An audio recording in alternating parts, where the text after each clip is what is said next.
Good morning, grade 7. Let's continue example 2, surface area of solid figures. This time we have composite solid figure. I use the question in guided practice number 2. Okay, take a look at the solid figures or two solid figures in guided practice number 2. We have two solid figures. One is a cube and the other one is a rectangular prism. So why this is a cube? Because we have the same dimensions, the length, the width, and the height. So this is an example of a cube. And then the bottom is a rectangular prism because we have 11 by 9 by 7. So length is 11, width is 9, height is 7 meters. So this is a rectangular prism. Let's get the surface area one by one. Take note, when you are going to get the surface area or the total surface area of composite solid figures, you must subtract or less the overlap part. What do you mean by overlap? The one or the surface that you cannot touch, which means the bottom of this cube and the one attached on the rectangular prism. And what is that shape also? So the same thing, the square, right? Okay, let's start from the surface area of a cube. The easier way to find the surface area of a cube is using 6s squared. 6 times the side, but square the side because we have the same measurements, right? So which means surface area of a cube, so this is for cube, so s is equal to 6 times 2.5 square. And what is 2.5 times 2.5 times 6? So what's the answer? 6.25 times 6 is 37.5. So the surface area of a cube is 37.5 square meters. Got it? The next thing is the surface area of rectangular prism. So we'll be using our formula S is equal to PH plus 2B. So let's get the perimeter. So this is for the rectangular prism. Rectangular prism. I'll just use P, huh? Okay, rectangular prism. So PH plus 2B. So the perimeter is what? Okay, the perimeter is finding the base or the perimeter of the base. So the base, the shape is a rectangle. So which means we have 4 sides. So the length is 11, the width is 9. So we have 2 length, 2 width. So 2 times 11 plus 2 times 9. So which means you have 22 plus 18. And what is 22 plus 18? 40 square meters. So the perimeter is 40 square meters. Okay? After we found the perimeter, let's have the height of the prism. So this is the height of the prism. That is 7 meters. So the height of the prism or the rectangular prism is 7 meters. Okay.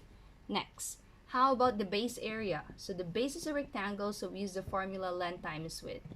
So the length is 11, the width is 9. So 11 times 9. So the base area is 99 square meters. Okay, we have completed all the things that we need for the formula to find the rectangular prism or the surface area. So S is equal to, perimeter is 40, height is 7, plus 2 times 99.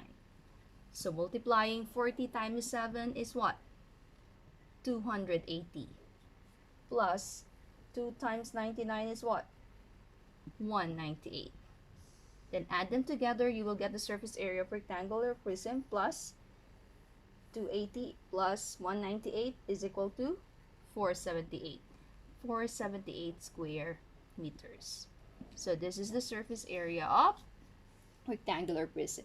So after we found the surface area of a cube and a rectangular prism, we need to find the overlap part, the surface that you will not touch. Okay, because I don't have enough space. So take note of the surface area of the cube I'm in. So let's put it here. The cube is what? 37.5. So we will not forget because I will use that space. 37.5 square meters. Okay, but don't forget to show all the work, when you do your self-assessment and your homework. Let's have this. So let's have now the overlap. So the overlap part is this part.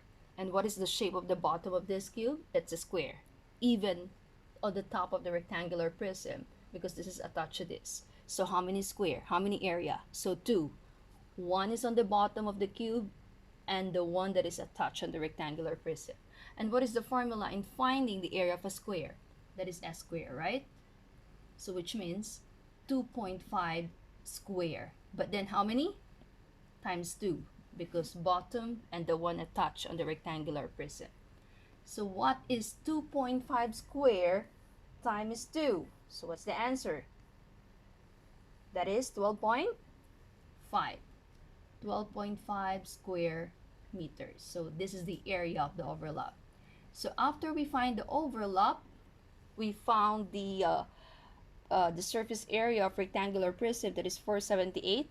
We found the surface area of a cube, that is 37.5. So first you add 478 and 37.5, then you subtract the overlap, that is 12.5.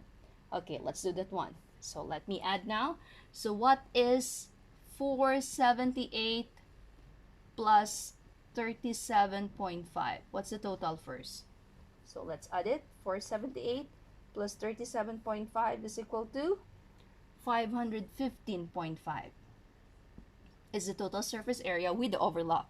Let's remove the overlap. So that is 12.5. So we got the total, that is 515.5. So minus 12.5. Okay, so let's subtract now. So 515.5 minus 12.5 is what? 503. So which means the surface area of these two solid figures is 503 square meters. Got it? Okay.